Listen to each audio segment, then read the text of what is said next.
उत्तर प्रदेश के प्राथमिक विद्यालयों में 69,000 शिक्षक भर्ती के मामले में नियुक्ति से वंचित अभ्यर्थी अपनी मांगों को लेकर लगातार प्रदर्शन कर रहे हैं। दूसरी तरफ 69,000 शिक्षक भर्ती में ही 19,000 सीटों पर आरक्षण घोटाले का आरोप लगाते हुए आरक्षण पीड़ित अभ्यर्थी भी लगातार न्याय की मांग कर रहे हैं। लखनऊ के इको गार्डन में इन अभ्यर्थियों को प्रदर्शन करते लगभग 116 दिन बीत चुके हैं, लेकिन अभी तक नियुक्ति पत्र की उनकी मांग को लेकर कोई सुनवाई नहीं हुई।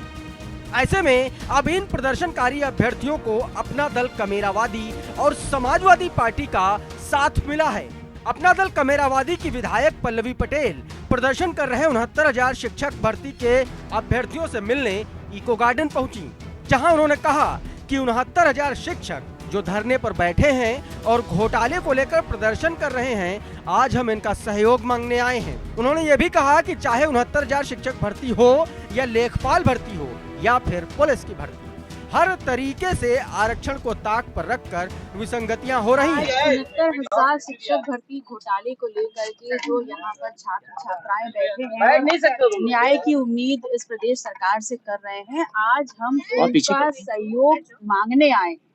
और इसलिए मांगने आए हैं कि चाहे 69,000 शिक्षक भर्ती हो, चाहे लेखपाल भर्ती हो, चाहे पुलिस भर्ती हो, चाहे इस किसान कमेरा मजदूर पिछड़े समाज जहां पर भी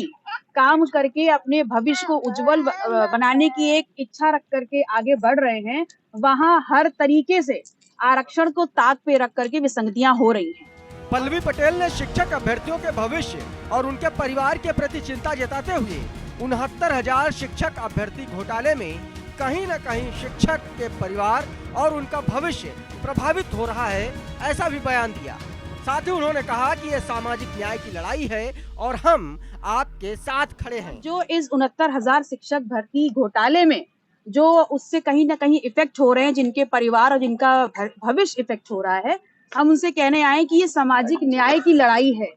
और आज जैसे आपके सहयोग में हम खड़े हैं, इससे ये शिक्षा लीजिए और इससे संकल्प लीजिए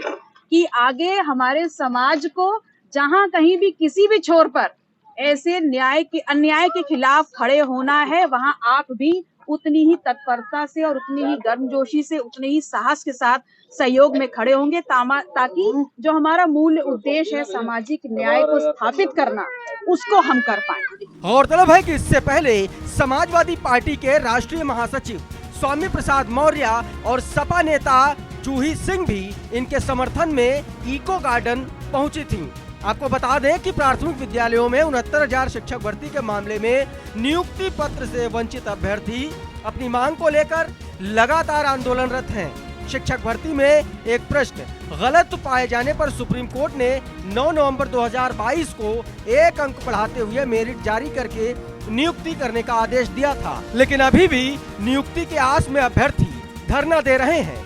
दूसरी तरफ 69,000 भर्ती में ही आरक्षण का आरोप लगाते हुए ये अभ्यर्थी अब नए तरीके से सरकार के लिए टेंशन बने हुए हैं। अब देखना होगा कि अपना दल की विधायक पल्लवी पटेल और समाजवादी पार्टी का साथ मिलने के बाद सरकार 69,000 शिक्षकों को नियुक्ति पत्र सौंपने पर क्या विचार करती है। Bureau report, daily line.